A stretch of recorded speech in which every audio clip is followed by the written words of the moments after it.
Halo saudara-saudaraku, di mana saja berada, kita bertemu kembali pada kesempatan ini. Senang sekali saya dapat menjumpai saudara-saudaraku dengan harapan dalam keadaan sehat selalu dan senantiasa dalam perlindungan Tuhan kita Yesus Kristus. Pada kesempatan ini saya ingin mengajak kita berdiskusi masih seputar polemik Dana Seroja dan kita fokus pada pelaksanaan RDP, rapat dengar pendapat yang dilaksanakan oleh DPRD Kabupaten Kupang beberapa waktu lalu. Namun sebelumnya saya disclaimer dulu bahwa apa yang akan saya sampaikan atau kita bahas ini adalah kajian hukum yang menjadi opini publik tanpa bermaksud untuk mencampuri kewenangan penyidikan ataupun penyelidikan kasus ini yang sementara dilaksanakan oleh pihak Polda NTT. Dan mungkin barangkali ada pihak-pihak yang merasa tidak puas atau berkeberatan dengan kajian kami. Kami membuka diri untuk kita berdiskusi lebih lanjut pada kesempatan-kesempatan berikutnya. Saya ingin mengajak kita untuk mengutip dari media Timor Today tanggal 12 September 2025. Rapat dengar pendapat DPRD Kupang soal dana Seroja terkuak sebab tak terbayarnya bantuan bagi 5.700 korban. Ratusan korban badai Seroja di Kabupaten Kupang tahun 2021, Kamis tanggal 11 September siang mendatangi kantor DPRD Kupang mempertanyakan penyaluran sisa dana bantuan stimulan dari pemerintah pusat untuk ribuan korban badai Seroja tahun 2021 lalu. Pantauan Timur Today Aidai, mereka tiba sekitar pukul 11.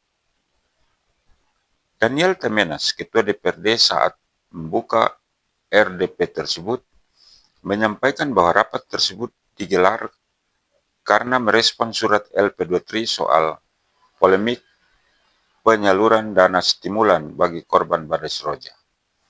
Dalam RDP tersebut, DPRD juga mempertanyakan pula soal alasan, ini perlu kita garis bawahi, soal alasan pemerintah Kabupaten Kupang saat itu tidak mengajukan permohonan perpanjangan masa rencana rehabilitasi dan rekonstruksi pasca bencana atau R3P ke pemerintah provinsi. Padahal masih ada 5.700 korban badai Seroja yang belum mendapatkan haknya. Perlu dijelaskan kenapa R3P tidak disampaikan Pemkab ke Gubernur waktu itu. Apa benar informasi bahwa dokumen permohonan perpanjangan R3P itu sudah ada di tangan atau di meja Pak PJ Bupati waktu itu, namun tidak diproses? Tolong dijelaskan, ungkap Desi Balofoe, anggota fraksi PDP DPRD Kabupaten Kupang. Menjawab itu, Kepala BPBD Kabupaten Kupang, Semi Tinenti, mengakui kalau berkas permohonan tersebut tidak disampaikan Pemkab Kupang ke pemerintah provinsi. Karena waktu itu, penjabat Bupati Kupang Alexon Lumba tidak mendatangani berkas permohonan yang telah disiapkan BPBD. Kata Semi, berkas tersebut tidak sampai ditandatangani karena saat diajukan, PJ Bupati tidak berada di tempat.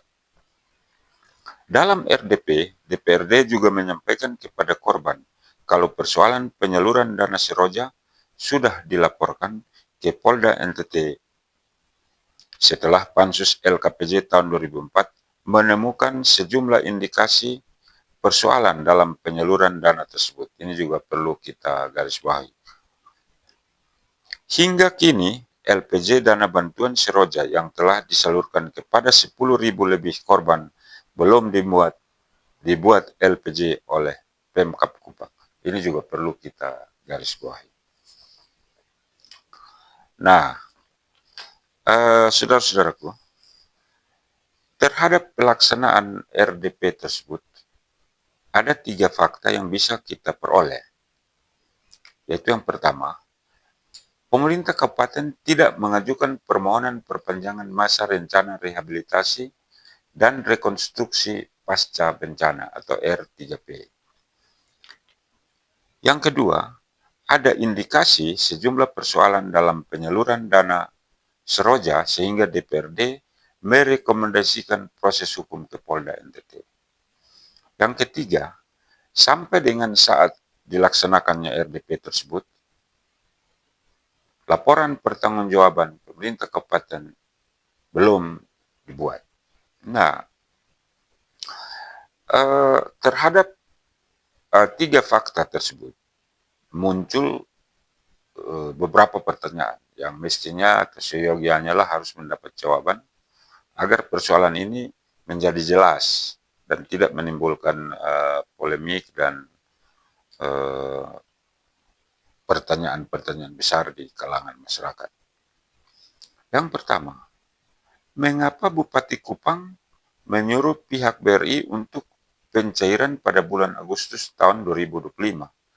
Padahal info yang kami dapat, masa R3P telah berakhir pada bulan Oktober tahun 2024. Yang kedua, apa dasar hukumnya Bupati memerintahkan pencairan di luar tenggang waktu masa R3P?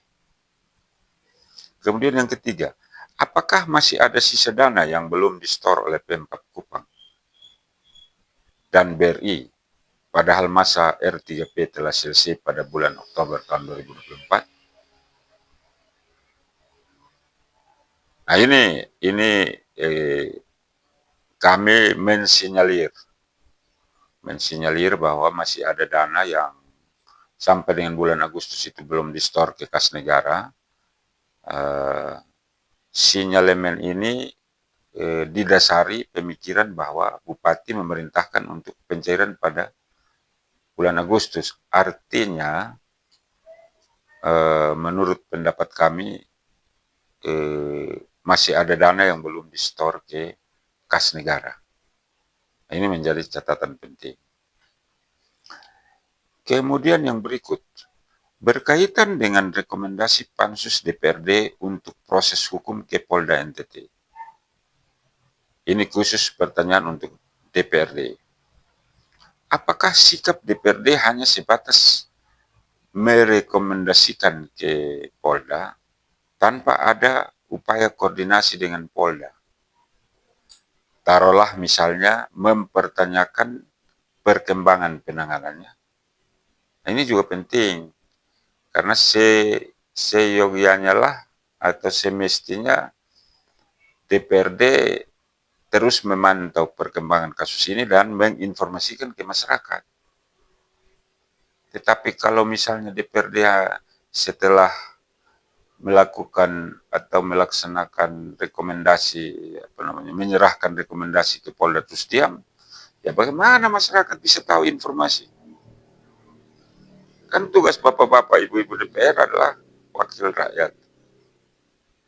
Sehingga oleh karena itu menjadi tugas untuk setelah rekomendasi ke aparat penegak hukum, semestinya memantau perkembangan dan meneruskan informasi soal penanganan kasus ini ke masyarakat.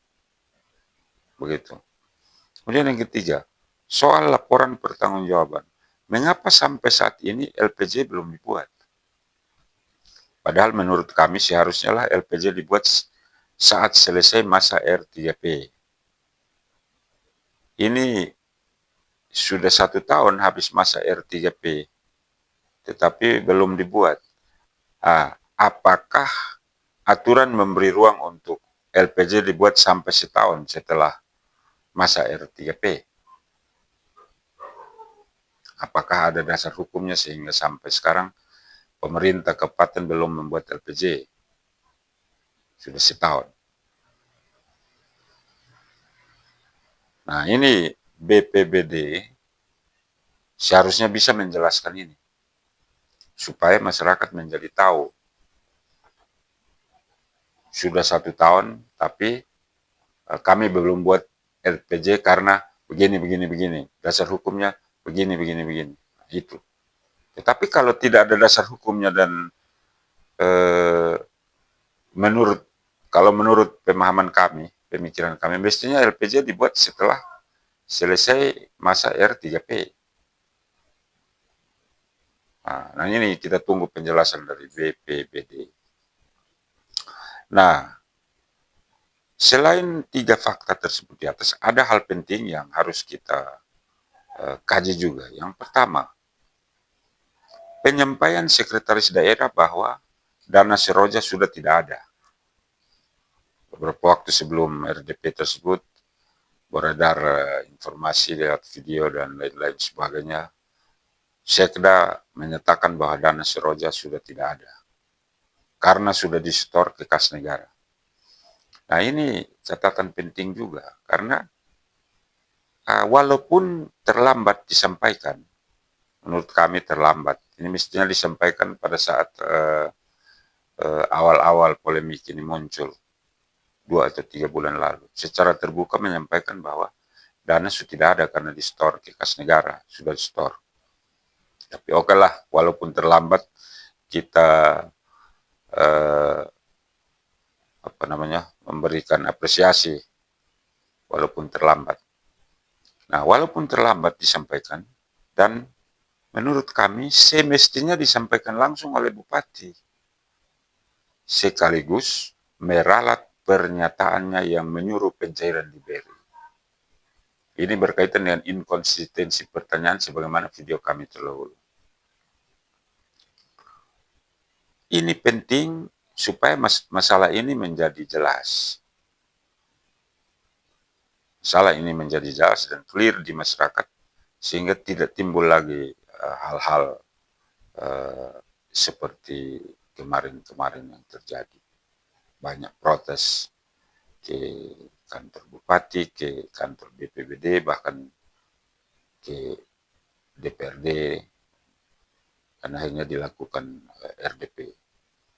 Nah, terhadap hal yang disampaikan oleh Pak Sekda tadi, saya dengan rendah hati, sekali lagi dalam video terdahulu saya sudah menyampaikan ini, tapi pada kesempatan ini saya ingin mengulang lagi. Saya menghimbau kepada saudara-saudaraku, para korban Badai Seroja, sebaiknya kita tenang-tenang di rumah, karena persoalan ini sudah ditangani oleh aparat penegak hukum. Kita menunggu informasi resmi dari aparat penegak hukum. Sekali lagi, saya mohon, kalau ada hal-hal yang ingin ditanyakan, sebaiknya kita jangan banyak-banyak untuk turun ke kantor bupati, DPRD, BPBD, atau ke Polres dan Polda. Cukup kita mengirim perwakilan-perwakilan 1-2 orang, sehingga mereka yang akan menanyakan hal tersebut ke pihak terkait dan kita menunggu informasinya. Sehingga kita bisa berkonsentrasi ke pekerjaan kita sehari-hari. Ini himbauan dari saya menyusul himbauan yang sudah saya sampaikan pada video terdahulu. Nah, yang kedua, sekali lagi saya menghimbau Pak Bupati, Pak Bupati teman saya himbau untuk menurut pendapat saya, Bapaklah yang memulai polemik ini dengan inkonsistensi pernyataan. Oleh karena itu, legowo lah, minta maaf lah secara resmi atas polemik ini dan menjelaskan kepada masyarakat rakyat Kabupaten Kupang tentang keadaan yang sebenarnya menyangkut dana Seroja, sehingga masyarakat menjadi tahu dan paham serta tidak bertanya-tanya lagi. Yang akhirnya bisa menimbulkan spekulasi-spekulasi di kalangan masyarakat yang bisa saja dimanfaatkan oleh orang-orang tidak bertanggung jawab.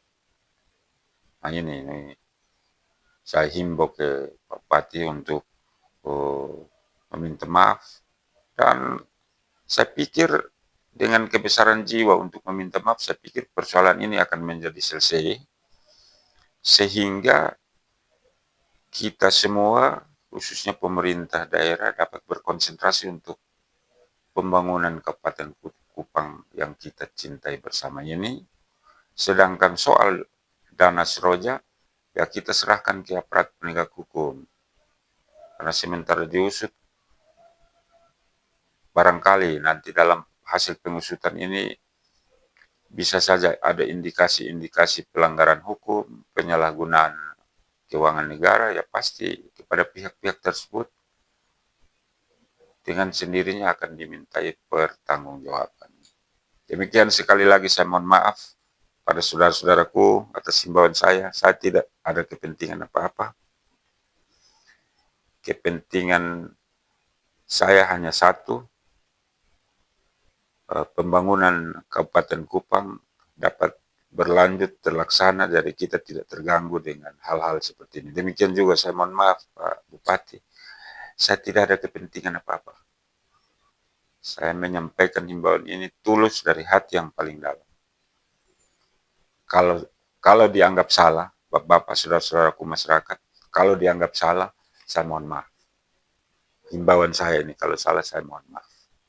Tetapi sesungguhnya mungkin perlu dicermati bahwa sebelum pernyataan Pak Sekda itu, beberapa hari sebelumnya saya sudah menyatakan di video terdahulu bahwa dana Seroja itu, kajian kami sudah tidak ada lagi. Nanti setelah itu baru saya kena menyampaikan bahwa sudah di-store ke kas negara. Nah demikian mungkin beberapa hal yang dapat kami sampaikan pada kesempatan ini. Sekali lagi saya disclaimer bahwa ini kami tidak bermaksud untuk mencampuri kewenangan aparat penegak hukum. Kita serahkan sepenuhnya kepada aparat penegak hukum untuk memproses kasus ini sampai selesai terang benderang, sehingga dapat menjadi jelas. Dan pada akhirnya kalau ada pernyataan, masukan, saran, kritik yang barangkali ingin disampaikan kepada kami, silakan ditulis di kolom komentar. Kami siap untuk meresponnya. Kita diskusikan lebih lanjut, tentunya demi Kabupaten Kupang kita ini yang tercinta. Demikian, dan sampai kita ketemu di video-video selanjutnya.